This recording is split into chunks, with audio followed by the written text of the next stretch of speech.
Bom, pessoal, nós estamos começando aqui mais um Pod Bancário, podcast do Sindicato dos Bancários. Hoje, com a presença aqui do secretário de Trabalho, Emprego, Renda e Esporte, Augusto Vasconcelos, presidente licenciado do Sindicato dos Bancários, já bastante conhecido nosso da categoria bancária e cada vez mais conhecido da população, da classe trabalhadora, pelo trabalho que vem desenvolvendo à frente da CETRI. E nós vamos começar a nossa conversa de hoje. Antes de começar a conversa, eu vou pedir para vocês darem aquele like no nosso podcast, certo? Para a gente ampliar a repercussão e a audiência. Vou pedir para vocês se inscreverem no nosso canal, para que o YouTube entenda a relevância desse trabalho e divulgue cada vez mais o nosso conteúdo. E vamos então começar nosso bloco hoje, conversando com Augusto sobre Augusto Vasconcelos. Quais são os desafios hoje, na sua visão, para a categoria bancária, nessa conjuntura que a gente está vivendo de dilapidação dos direitos trabalhistas, precarização dos contratos, enfim. Você conhece bem a conjuntura, eu queria que vocês fizessem uma análise rápida, né, se é que isso é possível, sobre essa dinâmica que a gente está vivendo, especificamente para os bancários. Depois a gente vai ampliar isso para o conjunto dos trabalhadores. Olá, Ney Rogaciano, prazer falar com vocês aqui, o Pod Bancários. Sucesso, viu? Eu assisto o Pod Bancários e está muito bem feito, muito bem organizado, nossa equipe aqui toda trabalhando em alta para poder garantir esse conteúdo. Você fez uma pergunta muito abrangente, mas fundamental. Nós lidamos com o setor mais lucrativo da economia. O setor financeiro, com crise ou sem crise, segue batendo recordes. E mesmo num contexto de aquecimento do mercado de trabalho no Brasil, onde todos os setores da economia estão contratando, o setor financeiro insiste em precarizar as relações de trabalho. Então, a categoria bancária está reduzindo, mas as contratações feitas por bancos ou fintechs ou empresas que atuam no mercado financeiro estão crescendo. Por que isso se explica? Porque eles estão utilizando subterfúgios para driblar os direitos que a categoria bancária conquistou e que estão contidos na convenção coletiva. Estão usando expedientes da terceirização, pejotização, estão contratando trabalhadores como se fossem securitários, ou vendedores de consórcio, ou analistas independentes, quando na verdade esses trabalhadores estão exercendo a função que são de bancários. Então, na verdade, o grande desafio da nossa categoria é o de preservar nossa convenção coletiva de trabalho e assegurar que esta convenção consiga abranger todos os trabalhadores do ramo financeiro. Esse é o grande desafio, porque com a reforma trabalhista foi aberta uma porteira da precarização. Ampliou-se todos os novos mecanismos de contratação para maximizar lucros. Não foi para melhorar as condições de vida dos trabalhadores. Quando veio a reforma trabalhista, depois e a lei da terceirização associada, elas, na verdade, proporcionaram formas para que empresas contratem trabalhadores como se fossem empresas autônomas. É assim, por exemplo, que grandes grupos econômicos que têm valor de mercado até maior do que bancos estão atuando no setor financeiro sem cumprir a convenção coletiva de trabalho, o que é um absurdo. Informalizando. Pois é, e criando uma ideia falsa de que aquele trabalhador ali é um autônomo. Você pega empresas como o XP, por exemplo, ela tem contratado profissionais através de contratações PJ. Na verdade, driblando uma relação de dependência e de subordinação que existe na prática. Isso tudo viabilizado por legislações que foram aprovadas. E fica a pergunta no ar: quem autorizou essas legislações? Foram parlamentares. Por isso é fundamental que nós, enquanto classe trabalhadora, estejamos presentes na política, participando, nos organizando, elegendo também parlamentares comprometidos com as nossas causas, porque isso é fundamental. As elites econômicas, elas não abrem mão de disputar os espaços políticos. E nós não podemos ser ingênuos, porque nós somos a maioria do povo vive do seu trabalho. Por que nós vamos ao trabalho? Porque nós não somos herdeiros. A única coisa que temos é a nossa força física e intelectual. e nós vamos buscar o salário, que vem de sal. A lógica da sobrevivência, é um alimento. Então a gente vai trocar alimento pela força física e intelectual. Nós não temos outra forma de sobreviver. E por isso que a gente vai para uma relação que em si já é desigual. De modo que é fundamental, e em especial o Sindicato dos Bancários e a categoria bancária, que são referência para o Brasil. Vale dizer que nós temos a maior convenção coletiva de trabalho da América. É uma experiência que é reconhecida internacionalmente, porque a categoria bancária consegue se unir, bancos públicos, bancos privados, agências de fomento, todo mundo num conglomerado só para negociar conjuntamente.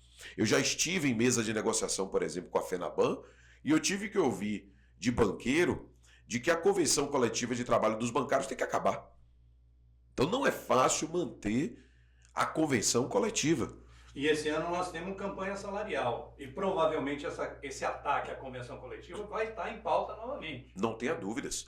O que os bancos querem é dividir a categoria, fazer acordos por banco, porque é mais fácil dominar. Porque tem bancos que dizem, por exemplo, que não querem manter licença paternidade de 20 dias, por exemplo.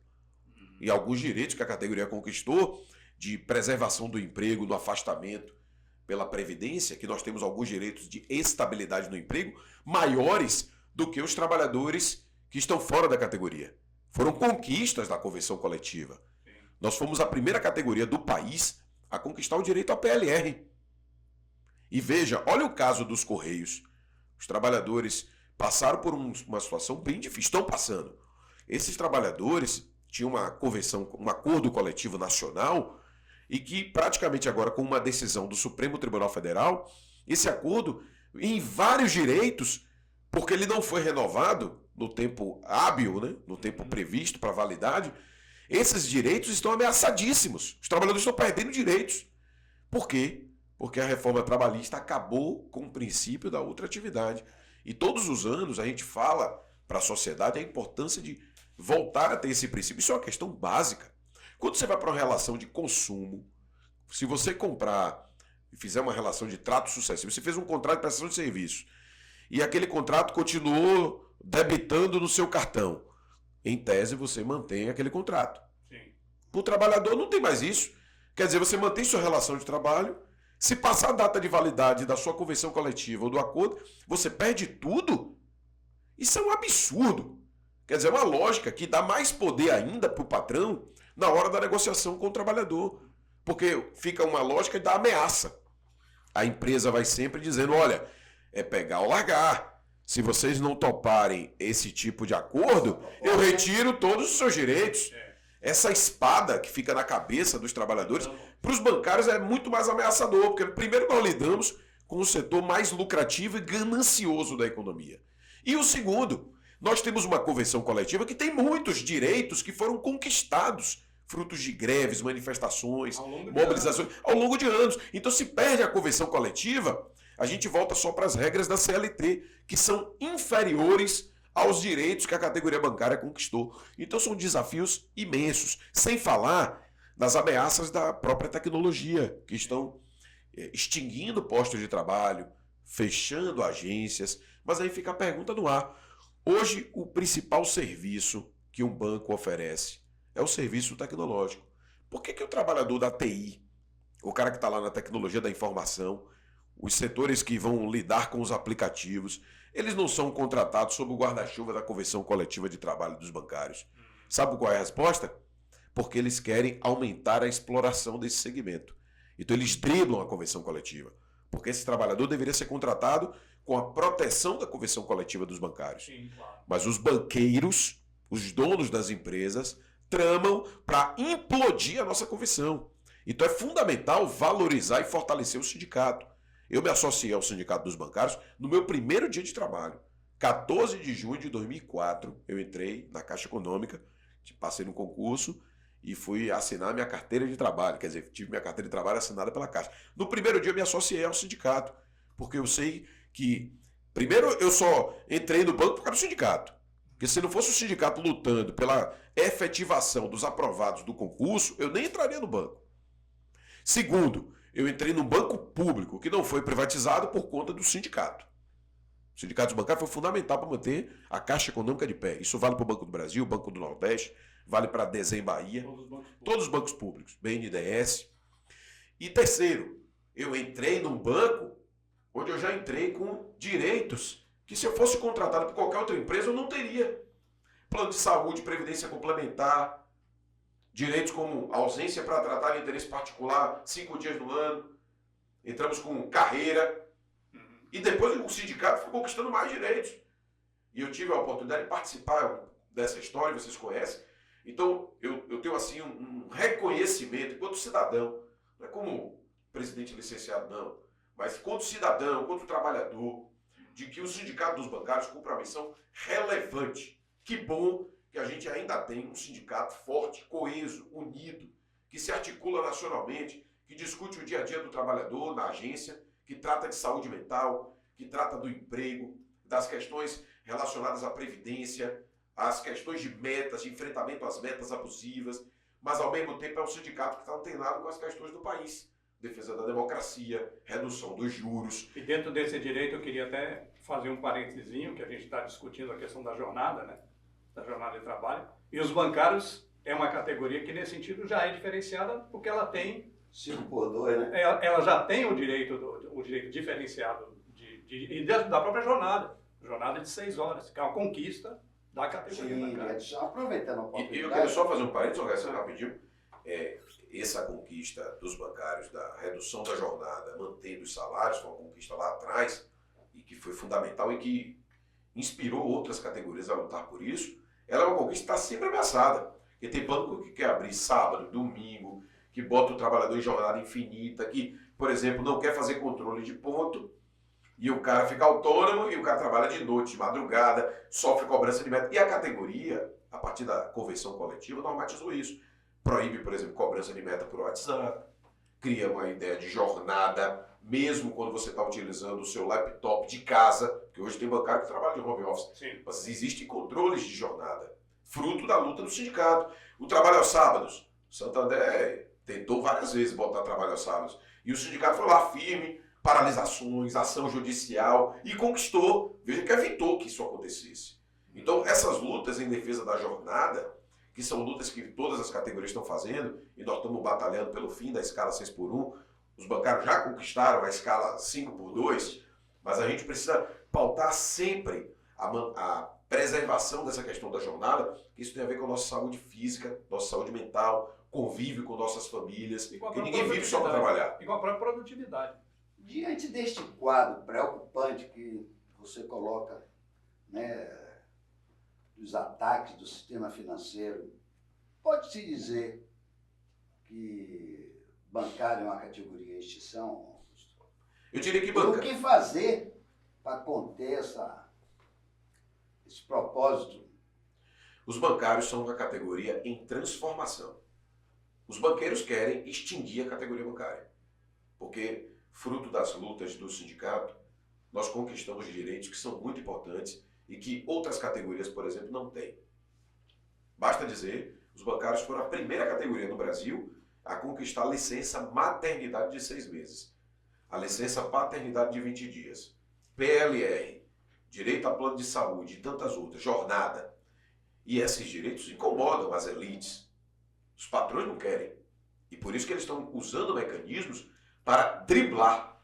Então eles continuam contratando pessoas. Veja que o setor financeiro aumentou as contratações. Pegar os dados do CAGED, você vai ver que houve aumento de contratações no setor financeiro. Mas quando você abre os dados, você verifica que a categoria bancária diminuiu. Porque eles estão utilizando subterfúgios para contratar. Contratando pessoas como PJ, contratando pessoas como securitários, até comerciário.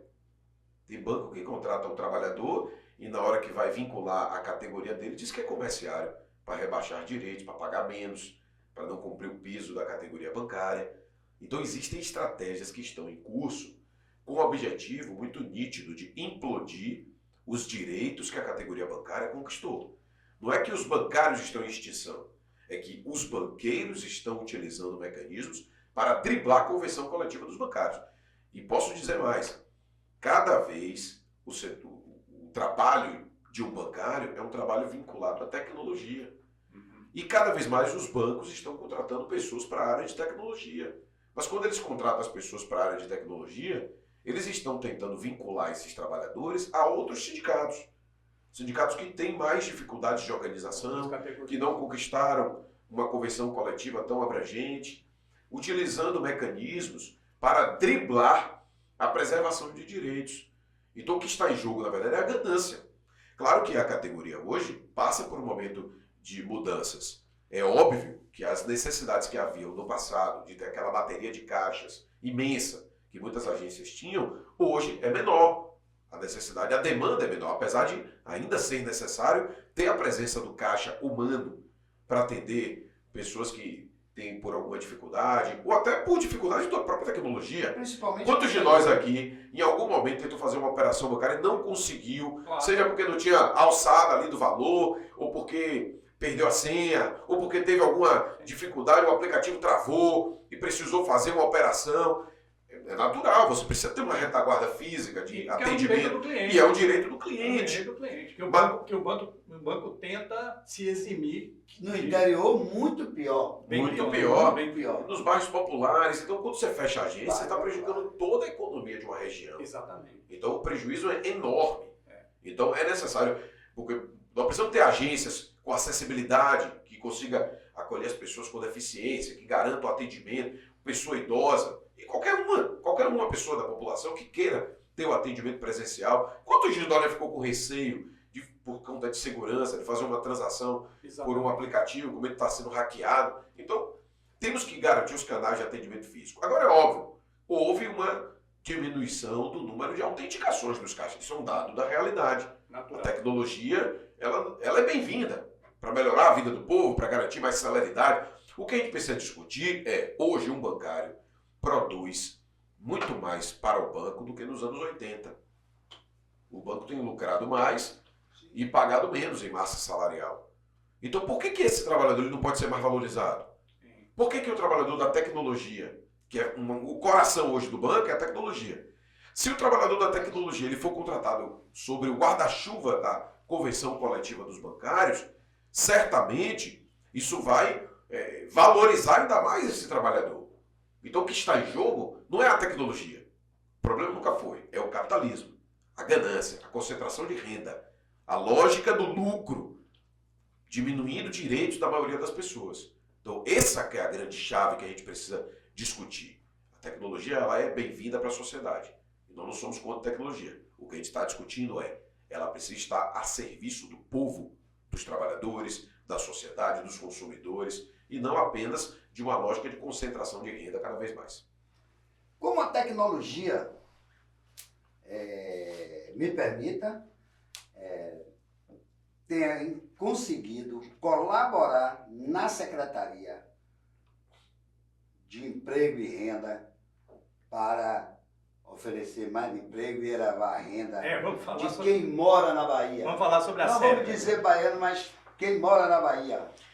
Pois é, você sabe que Só baiano, não. Você sabe que nós tivemos agora em 2025 os melhores resultados do mercado de trabalho baiano dos últimos 13 anos. Melhor desempenho. Geramos 95 mil novos postos de trabalho com carteira assinada. Isso é o resultado da nossa política de atração de investimentos. O governador Jerônimo está bem empenhado em trazer novas empresas para o nosso estado, assim como conseguimos trazer a BID, como conseguimos retomar a indústria naval, investimentos na área de energias renováveis. A Bahia lidera a produção de energia eólica, por exemplo, é o segundo lugar de produção de energia solar, e nós estamos trabalhando em toda a cadeia produtiva para produzir hélice, baterias, para atuar nessa cadeia produtiva que tem alto valor agregado, em biocombustíveis e em outros setores da nossa economia. A Bahia tem avançado bastante e isso está gerando novos postos de trabalho. Sem falar em setores como turismo, comércio, serviços, a área da agricultura que tem crescido.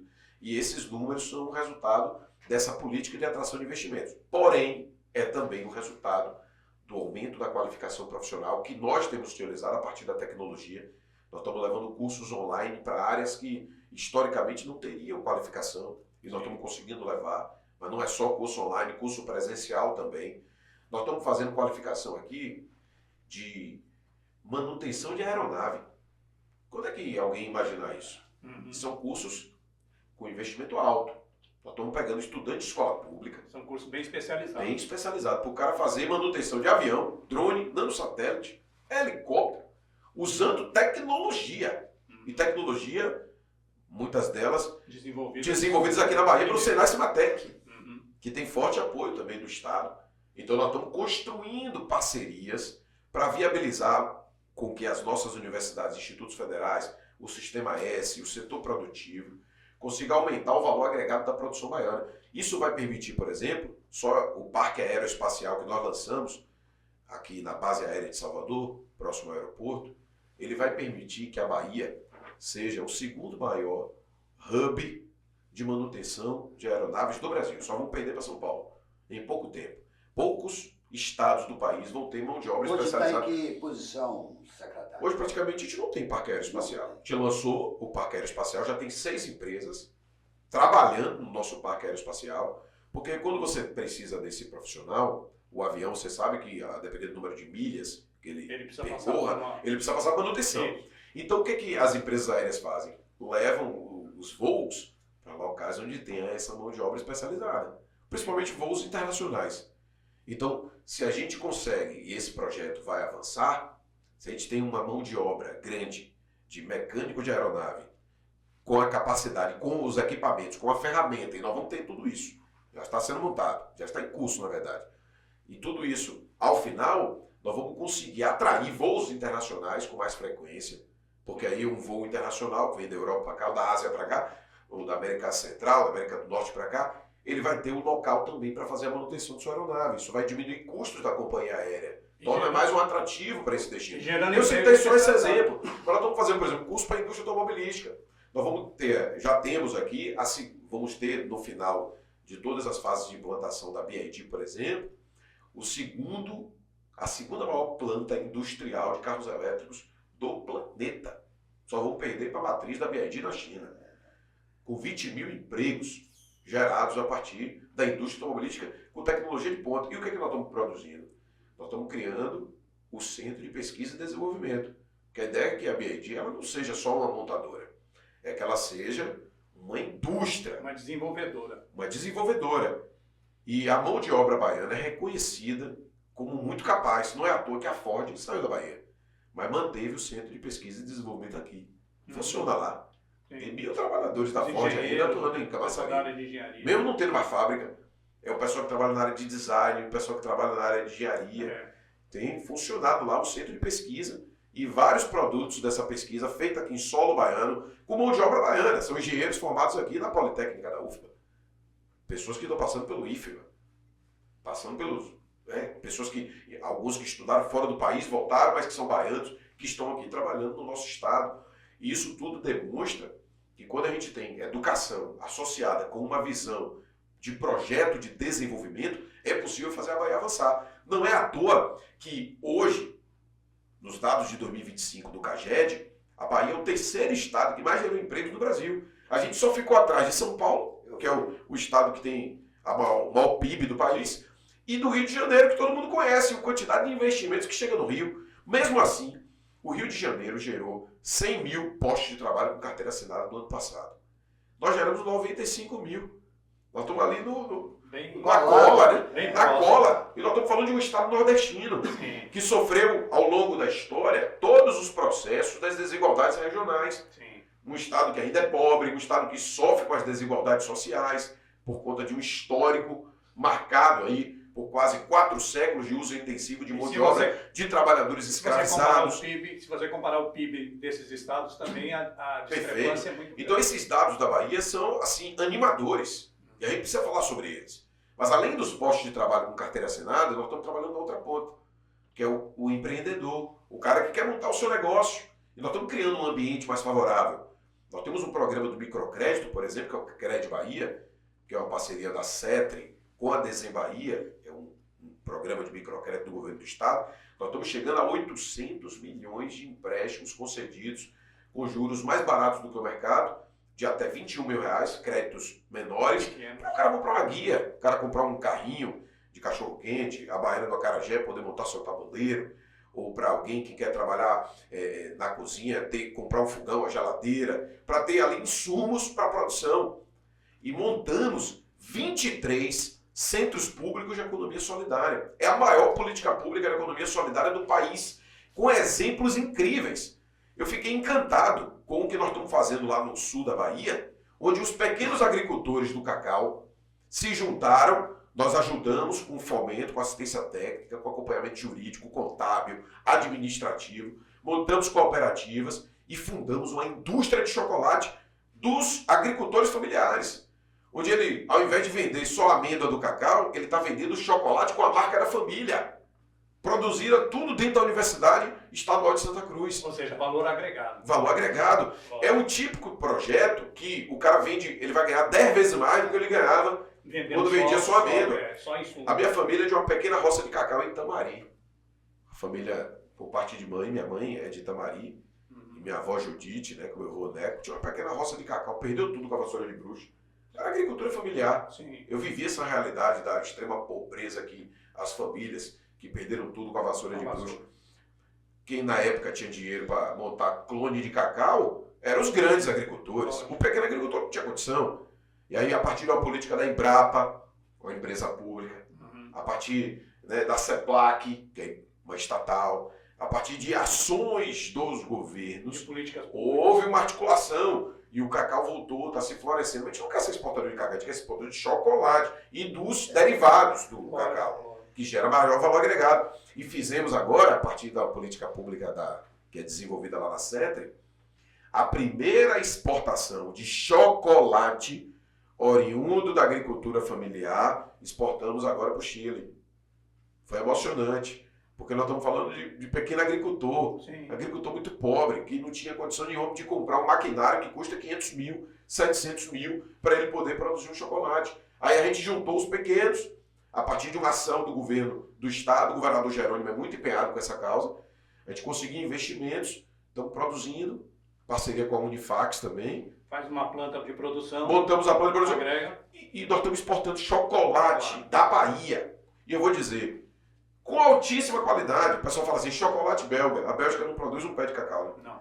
Explorou o cacau do Congo, né? Matou milhares de pessoas, mas ficou com a marca do chocolate belga. Aí precisa trabalhar a marca do chocolate baiano, o chocolate da Bahia, que é de altíssimo nível. Você vai para os grandes especialistas de chocolate, falam que a nossa amêndoa tem características, principalmente a amêndoa oriunda do cacau cabruca, que é o cacau que é plantado em consórcio, assim, na Mata Atlântica, no meio da Mata Atlântica, que não é monocultura, é o cacau que está no meio da floresta.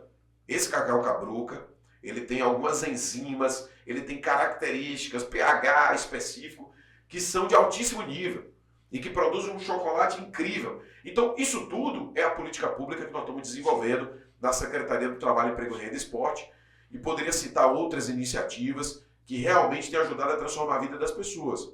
Vocês me conhecem, eu sou uma pessoa inquieta, nossa equipe trabalha muito, eu trabalho muito também, sou muito dedicado, mas assim, eu estou muito empolgado com os resultados que a gente está alcançando, porque realmente são transformadores. A gente ouve relatos assim de pessoas que, por exemplo, cadeia produtiva do licuri. O licuri era eu me lembro quando eu morava no Cabula 6, o licuri era um negócio descartado assim, né? A gente ficava botando paralelepípedo para quebrar o licuri, para comer o licuri, né? Não tinha aproveitado. Coco pequeno, a gente falava coco pequeno, é o licuri. Mas hoje o licuri está virando produto de exportação. A farinha do licuri pelos seus nutrientes, os produtos derivados do licuri, biscoito de licuri, leite de licuri, iogurte de licuri, até cerveja de licuri está sendo produzida. Então estamos montando cadeia produtiva industrial. Que eu acho que esse é o grande salto que a gente precisa fazer. Pegar as nossas potencialidades e criar cadeias produtivas com valor agregado, para gerar mais renda, mais oportunidades para a população, mais emprego. Eu queria que você desse um toque também sobre a área de esporte, porque Sim. a Secretaria de Trabalho, Emprego e Renda e Esporte, né? Trabalho, emprego e renda já é um universo. E esporte é um outro universo, né? Quer dizer, claro que tem uma complementariedade, mas eu queria ouvir você um pouquinho sobre essas iniciativas também no esporte, que eu acho que é fundamental para a gente informar o nosso público aqui do Pode Bancário. Muito bom, Ney. Eu recebi recentemente, em nome da nossa secretaria e do governo do estado, um reconhecimento do Instituto de Inteligência Esportiva da Universidade Federal do Paraná, que fez uma pesquisa sobre os investimentos que os governos estaduais realizam no esporte. E, pasme, eu até fiquei surpreso com essa informação. A Bahia é o estado, o governo do estado, que mais investe em esporte no Brasil. Eu pensava que era São Paulo, porque é maior economia e tal. Claro. São Paulo tem muito investimento no esporte, mas muito investimento é privado. As empresas, que lá tem um mercado consumidor grande, os patrocínios são maiores. Mas em termos de governos estaduais, hoje a Bahia é medalha de ouro em investimento em esporte. E nós fazemos um investimento que vai da iniciação esportiva até o alto rendimento. Desde a criança, numa comunidade periférica, com o nosso programa Esporte por Toda Parte, nós estamos em 260 comunidades periféricas de Salvador e do interior, levando 3 modalidades esportivas com aulas gratuitas, trabalho de base na veia, que vai a criança e adolescente, mas também tem idoso, tem pessoa com deficiência participando desses projetos. E um foco muito grande para também a presença feminina no esporte, no intuito de que a gente possa não só revelar talentos, mas enfrentar a violência e formar cidadãos. E isso tem dado grandes resultados. Mas além disso, nós conseguimos ampliar os investimentos no alto rendimento, por exemplo, o Faz Atleta. Tivemos o maior Faz Atleta da história. 15 milhões investidos para os atletas de alto rendimento, atletas e atletas também do paradesporto, que estão recebendo recursos a partir de um programa de isenção fiscal, onde as empresas que patrocinam recebem a sua isenção do ICMS, o que é um programa que eu tive a oportunidade de apresentar agora em São Paulo, num evento da Associação Brasileira de Organizadores de Corridas de Rua. Os caras ficaram assim, poxa, a Bahia faz tudo isso? Aí perguntaram, pô, esse secretário não está inventando, não é papo de político, não? Aí perguntaram lá para o presidente do CREF, o CREF aqui da Bahia, e para o presidente da Federação Baiana de Atletismo. E aí eles foram e falaram, não, a Bahia é tudo isso mesmo. O que nós estamos fazendo no esporte aqui é maravilhoso. O programa Bolsa Esporte, o programa Faz Atleta, o Esporte por Toda Parte, os núcleos de artes marciais que a gente tem levado para o interior, para aqui, para a capital, as iniciativas voltadas à capoeira, as ações voltadas ao apoio a mais de 50 modalidades esportivas. No início de janeiro, praticamente eu não tenho férias, né? Eu tirei férias ali, um recesso entre Réveillon e dia 2 de janeiro. Na primeira semana de janeiro, eu estava reunido com 50 federações esportivas, planejando o ano. E é unânime, todas as federações reconhecem o papel que a CETRI, através da SUDESB, que é a nossa autarquia que cuida do esporte, a nossa equipe realmente trabalha certo. E os investimentos no esporte têm dado resultados. Não só com revelação de grandes talentos esportivos, como é o caso de Isaquias, canoagem, medalhista olímpico, como é o caso de Ana Marcela, que são alguns dos nossos atletas que vocês conhecem, que estão disputando, mas vários outros que estão disputando aí para entrar no próximo ciclo olímpico. Mas eu queria falar não só do atleta que vai disputar medalha, mas do atleta que está ali na comunidade, ajudando a transformar a vida das pessoas. Nós tivemos agora, vocês viram a São Silvestre? Sim. Tanto no masculino quanto no feminino, o melhor brasileiro colocado são baianos. Um deles mora em São Paulo há muitos anos, etc. Não está assim, associado a uma política pública nossa. Mas a Núbia, que é a melhor brasileira, foi a terceira lugar da São Silvestre, melhor brasileira colocada, pode escrever aí. Essa Núbia vai disputar e vai, além de continuar tendo grandes desempenhos aí em São Silvestre, ela vai entrar no ciclo olímpico. Um pequeno projeto ali em Jaguarari, numa comunidade, um distrito de Jaguarari, comunidade muito pobre, e tem um projeto incrível, o professor Ferreirinha, e nós estamos construindo apoio para projetos como esse, que são transformadores, que ajudam a revelar talentos, que formam cidadãos. Então o objetivo principal é esse. E, além de tudo, o esporte tem toda uma economia do esporte. Né? Quais foram as 3 modalidades? Quais são as 3 modalidades que você não citou que a FETRI tem investido? A CETRI tem feito investimentos em 50 modalidades esportivas. Mas eu poderia destacar aqui investimentos importantes no boxe, veja os resultados que a gente tem alcançado, nas artes marciais, em todas elas, que eu citaria várias. A gente montou núcleos de artes marciais, com jiu-jitsu, karatê, com judô. O judô baiano tem tido grandes desempenhos aí nacionais e até internacionais. Tem atletas aí, adolescentes, que certamente vão disputar. Nós estamos com um investimento muito forte também no ciclismo. A Bahia tem crescido bastante os investimentos nessa área. Podemos citar a própria canoagem, né? Não só o Isaquias, mas tem vários outros atletas. Nós montamos centros de canoagem com estrutura, com investimentos também. Nós queremos montar uma rede de treinamento. Será o primeiro estado do Brasil a montar a rede de treinamento. O que seria a rede de treinamento? Seria treinamento de excelência, onde a gente financia, por exemplo, pesquisa científica para melhorar o desempenho dos atletas, com parceria com as universidades. Tecnologia de esporte. Com tecnologia do esporte. E pagamos os treinadores, garantimos alguma estrutura para os atletas que estão melhor ranqueados. Essa rede de treinamento, a gente está trabalhando nela, preparando para que ela possa sair do papel e a gente possa implementar. Nenhum estado do Brasil fez isso.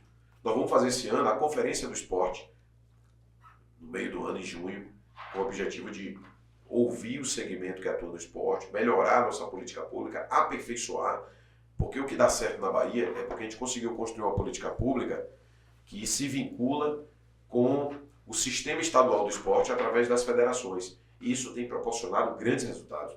E nós estamos entusiasmados com o que está colhendo. E eu não falei de outro aspecto. A Bahia hoje é o estado que mais investe em infraestrutura esportiva.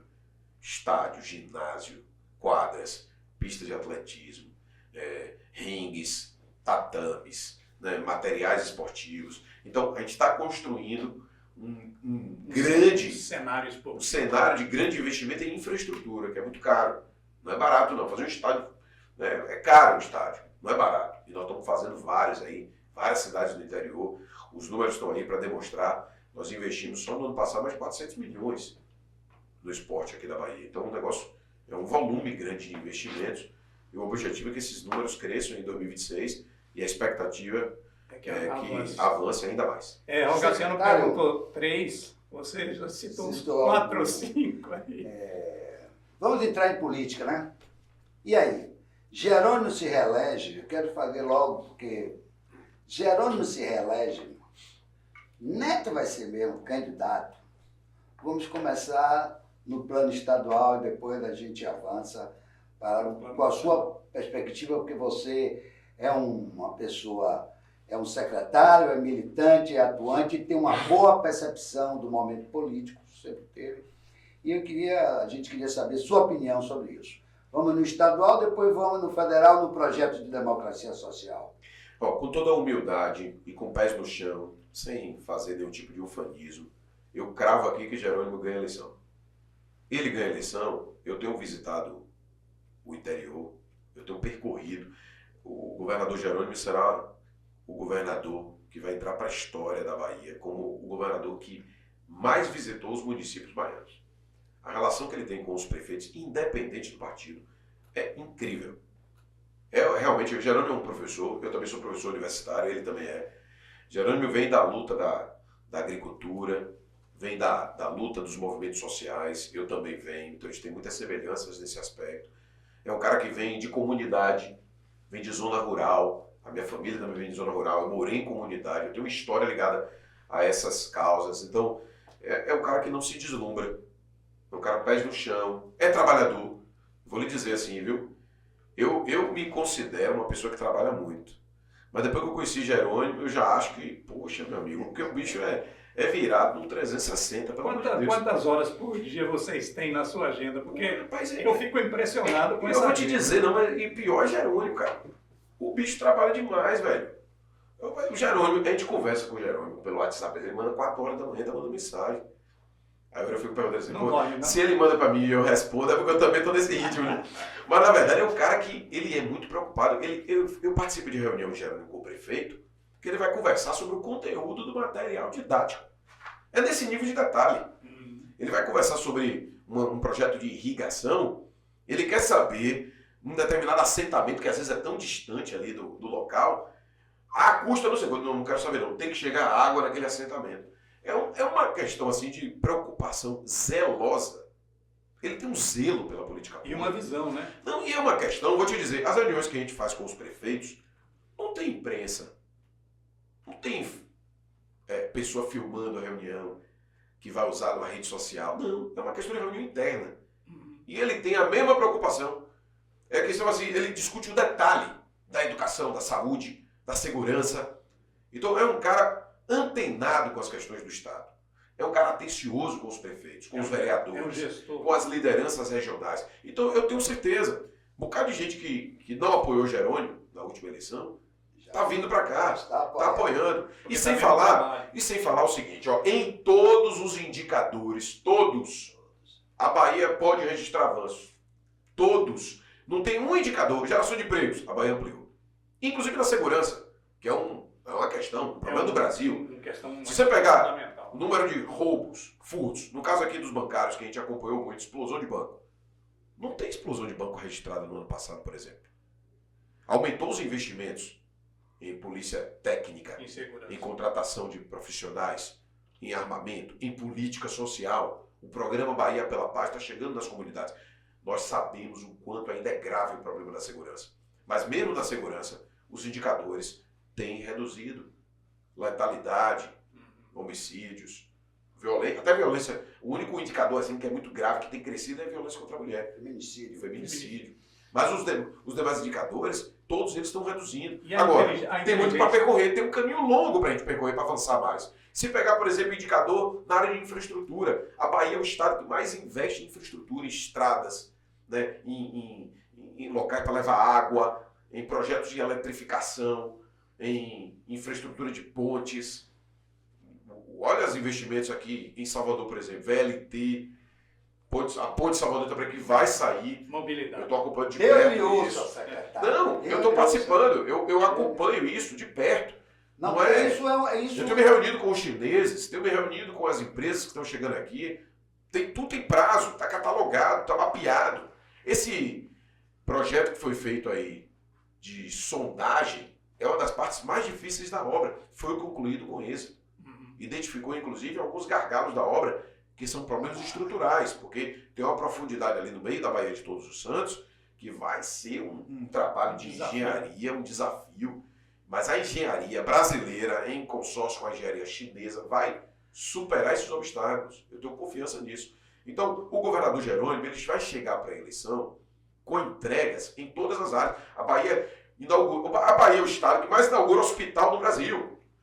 A Bahia é o estado que mais inaugura escola de tempo integral. Quem entra numa escola de tempo integral, eu que sou professor, filho de uma professora de escola pública, me emociono quando eu chego numa escola de tempo integral. É escola com piscina, campo de grama sintética, pista de atletismo, ginásio, laboratório, teatro, biblioteca equipada, salas todas com ar-condicionado. E você vê essas escolas de tempo integral no município pequenininho e no município grande.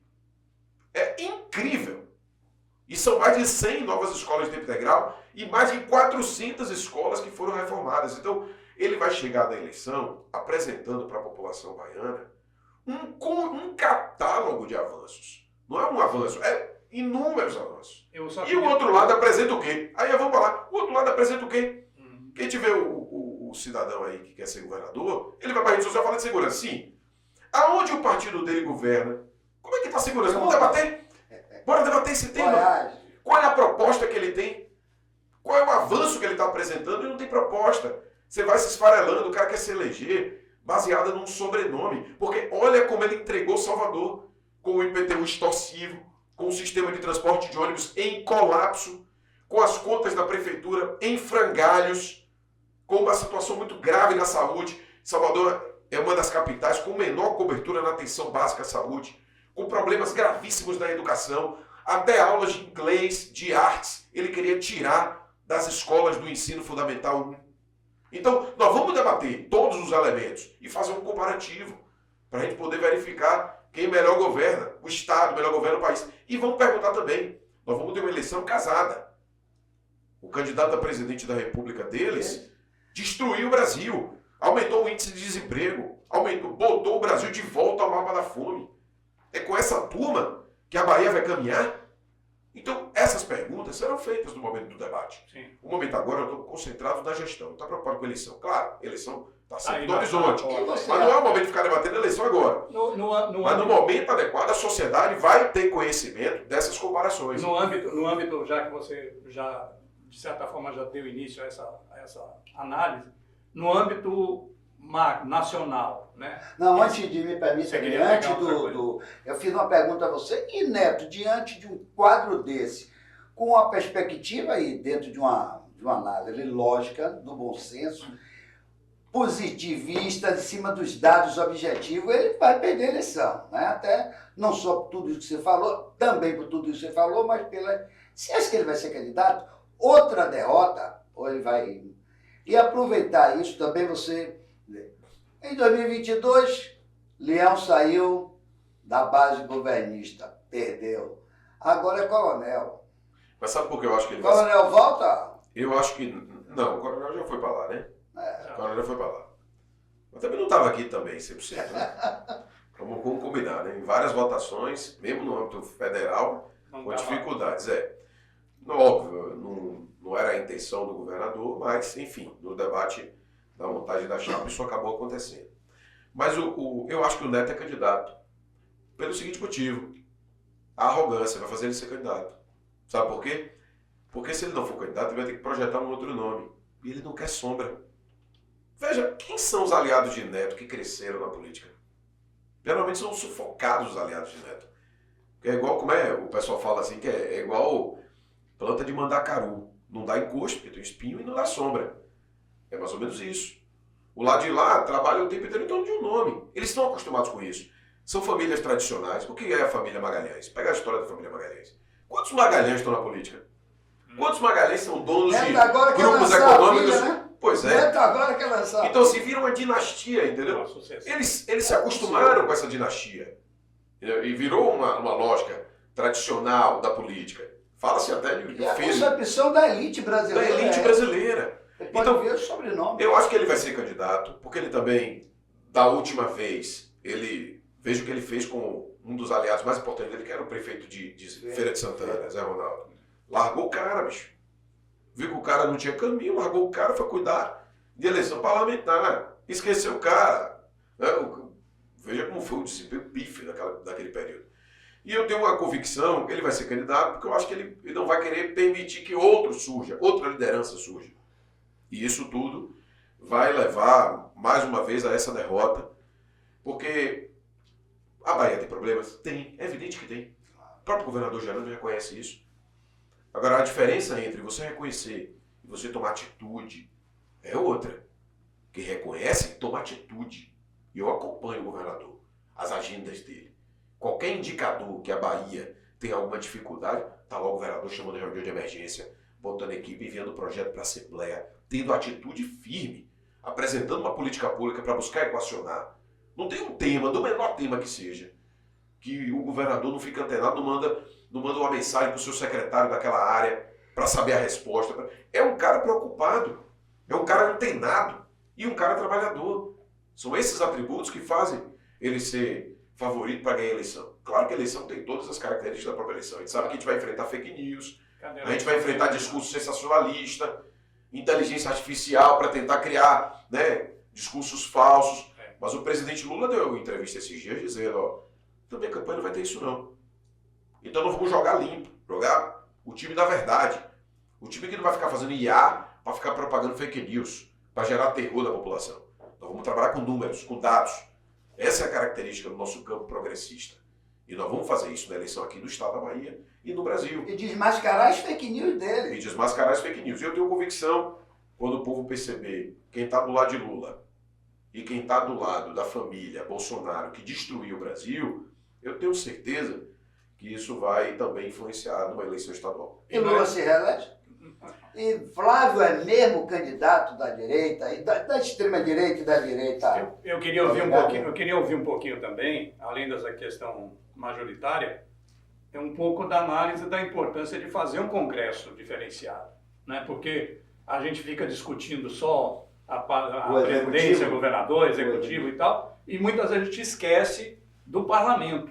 E hoje nós estamos aí numa dinâmica em que o parlamento, o papel do parlamento tem sido fundamental para as transformações, ou melhor, para o retrocesso. Decisivo. Hoje nós temos um congresso partícipe do retrocesso, não do avanço. Então, eu queria ouvir você um pouquinho sobre a importância da gente estar atento à eleição de senadores, deputados, enfim. Então... Eu acrescento também, aproveito, você é candidato? Não, eu não vou ser candidato não esse ano. Tem muita gente pedindo que eu seja candidato e tal, mas eu vou ficar no governo, vou assumir esse compromisso, né, com o governador, com o povo baiano, com o meu partido, que é o PCdoB, e vou ficar no governo até o final. E estou me dedicando bastante, estou empenhado para fazer uma grande gestão, a gente está colhendo grandes resultados, tem muita coisa ainda por fazer, mas tenho plena confiança na nossa equipe e nós estamos avançando. Mas estarei empenhado na eleição, não tenho dúvida, para eleger os parlamentares ligados ao nosso time, que é o time da classe trabalhadora. Precisa eleger, como você citou, parlamentares comprometidos com as nossas causas, com as lutas dos sindicatos, dos movimentos sociais, com as lutas dos mais pobres, com as lutas de quem mais precisa. Isso é fundamental, porque olha o que está acontecendo hoje. O presidente Lula foi eleito e nós temos um Congresso que cria muitas dificuldades para aprovar matérias de interesses da classe trabalhadora. Quanto tempo demorou para aprovar a isenção do imposto de renda para quem ganha R$5.000? Quando o Lula apresentou o projeto, a gente pensava assim, pô, nenhum deputado vai querer ficar contra isso, porque seria impopular. Mas a gente se enganou. E os caras ficam matracando para chantagear o governo a aprovar matérias de interesse de bancos, de bets, de big techs. Então ficam usando aquilo como moeda de troca, entendeu? Então a gente não pode se iludir. A eleição parlamentar é fundamental. Infelizmente, a esquerda brasileira, o campo progressista, tem perdido as eleições parlamentares. E na última, a gente perdeu de maneira fragorosa, a gente elegeu muito poucos parlamentares. Nos bons dias, como a gente fala, a gente tem ali 130 parlamentares do campo progressista de um total de 513. É muito pouco. Muito pouco. Precisa pouco mais de 25%. Pois é, muito pouco. É preciso eleger os partidos progressistas, os partidos de esquerda, precisa ampliar suas bancadas.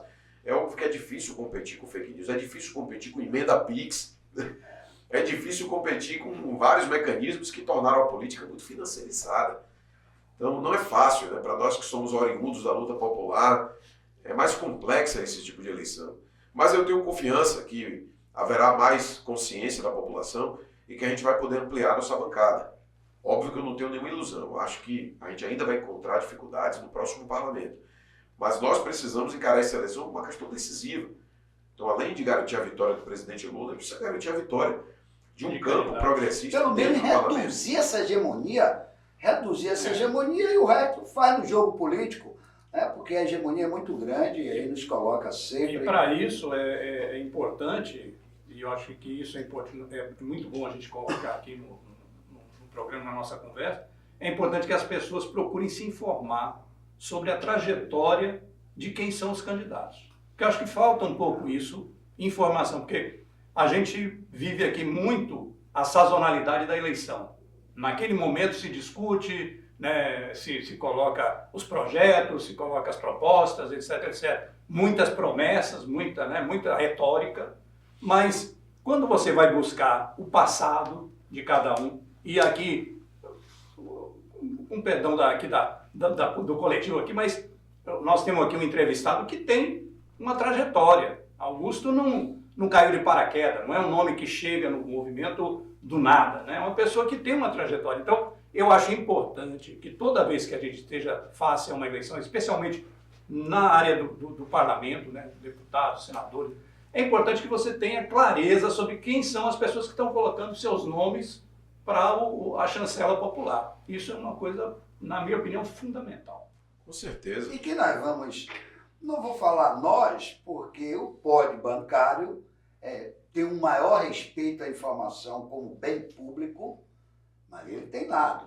O Pod Bancário está aqui do lado da concepção de uma sociedade democrática, na luta pelos direitos dos trabalhadores e, enfim, pelo bem-estar da coletividade, né? Que é isso. Pois é, e hoje em dia é até mais fácil. E quem nós vamos enfrentar, secretário? Eu vou dizer assim, meu Garciano, um critério assim, uma pessoa que não sabe muito em quem votar e é da classe trabalhadora, é trabalhador, faz uma pesquisa lá quais são os partidos que votaram a favor da reforma trabalhista. Por exemplo. Quem votou a favor da reforma trabalhista, você não tem que votar não, meu amigo. Claro. Porque essa reforma trabalhista detonou os direitos da maioria do povo. Então, faça essa pesquisa. E hoje é fácil você fazer a pesquisa. Pois é. Você está com a... Fácil. Você pesquisa, vai no Google, bota lá, vê quem foram os partidos, aí você já elimina esses partidos. E entre os outros que votaram contra, você escolhe. Porque não dá para você votar em quem vai votar lá no parlamento contra seus interesses. Contra você mesmo. Pois é. As elites econômicas, ela se articula, se organiza. Vai lá, a bancada do agro. Eles têm um bocado de parlamentar defendendo seus interesses. Sim. Os bancos têm lá seus parlamentares. Claro. Os grupos econômicos, indústria farmacêutica, indústria de armas, tem lá seus parlamentares ligados. E nós, trabalhadores, que somos a maioria do povo, a gente precisa ter os nossos parlamentares também. Porque muitas vezes a gente fica com aquele discurso, não quero me envolver com política. Isso. Ou então, todo político é ladrão. Esse tipo de argumento só serve para perpetuar o poder nas mãos de quem domina. Exatamente. Vale tudo, né? Pois é. Além do mais Nós forte. precisamos saber quem é quem nessa disputa e escolher o lado certo, de quem defende os interesses da maioria da sociedade, de quem tem coragem para enfrentar o poder econômico. Óbvio, está cada vez mais difícil ter esse tipo de parlamentar, mas ainda existem. Sim. E é preciso escolher, né, e garantir a eleição de pessoas comprometidas com as nossas E causas. quem vamos enfrentar? Você acha que será Flávio mesmo? Eu acho que sim. Pelos mesmos motivos aqui do estado da Bahia, a família Bolsonaro não vai abrir mão. Para o Bolsonaro, é melhor perder a eleição com um parente do que entregar o legado da extrema-direita para outro candidato. Exatamente. Então eles estão, na verdade, precificando a derrota, mas garantindo que a família Bolsonaro continue liderando o campo da extrema-direita. Permaneça com O campo daqueles que rezam para pneu, entendeu? De que tentaram dar um golpe no Brasil, dos que tramam contra os direitos do povo e da maioria da classe trabalhadora. E eles querem continuar liderando esse campo. E é óbvio, isso está em jogo no campo da extrema-direita. E eu acho que a própria direita já percebeu. Quando o Tarcísio recua, né, e diz que vai ser candidato a governo de São Paulo, ele já percebeu. Sim. Então aí aceita, sabe que vai perder, e o que eles vão disputar é o pós-Lula, não é o Lula, não é essa eleição de Lula. Claro, a gente não pode vacilar, será uma eleição difícil, a gente vai enfrentar fake news, a gente vai enfrentar... Outro dia, uma pessoa muito querida, da minha família, recebeu uma fake news que era tão absurda, eu não consigo imaginar como é que alguém acredita nesse tipo de vídeo, mas acaba acreditando. Sim. Recebe do pastor da igreja, recebe, né, da pessoa próxima do vizinho e vai espalhando determinada informação completamente falsa. São informações falsas. E aí você fica, né, nessa bolha da desinformação. Então, eu acho que o maior adversário do presidente Lula será a desinformação. Não é, é o que o bolsonarismo faz com a desinformação, com as fake news espalhadas, com o discurso de ódio. Esse será o maior adversário do presidente Lula. Mesmo assim, eu acredito que nós vamos ganhar a eleição, tanto no Brasil quanto na Bahia, porque o governo Lula tem avanços importantes, é a menor taxa de desemprego da história do Brasil, índices de crescimento econômico, inflação controlada, apesar de ainda achar que a taxa de juros está muito alta, e a gente precisa tratar desse tema. O próprio presidente Lula reconhece isso e está querendo enfrentar, mas é necessário que a gente entenda os avanços que o Brasil está vivenciando na educação, com ampliação de investimentos, na saúde, na infraestrutura, nas áreas de qualificação profissional, nas ações do poder público voltadas aí à geração de empregos na área da indústria, com o projeto Nova Indústria Brasil, recorde na safra, na agricultura. Então a gente tem muitos indicadores positivos, o Brasil saiu do mapa da fome. Então eu acredito que tudo isso proporcionará ao presidente Lula condições totais assim de vencer a eleição. E para isso, mais uma vez, informação. A receita é informação. Tanto para escolher seu candidato, como para buscar a realidade dos fatos. É importante que as pessoas se habituem a buscar informação, e informação fidedigna, para sair do campo das fake news, para sair do campo da manipulação, da inteligência artificial que está aí a todo vapor. Então, isso para nós é fundamental, que a pessoa, na dúvida, vá pesquisar. Na hora que recebe, por exemplo, uma fake dessa, como você sinalizou aí da sua família, o que a pessoa tem que fazer? Chegou, ela viu aquilo, imediatamente ela vai checar se aquilo tem fundamento, porque as pessoas não estão checando. Uma coisa que eu percebo muito é que as pessoas estão recebendo, Rogaciano, esse tipo de informação, de desinformação, e estão repassando, sem nem checar. Então, a dinâmica das redes sociais tem esse inconveniente, as pessoas não checam, né? E nós precisamos checar. Bom, nós estamos chegando aqui ao final do nosso programa. Eu queria agradecer aqui a presença de Augusto Vasconcelos entre nós no Pode Bancário.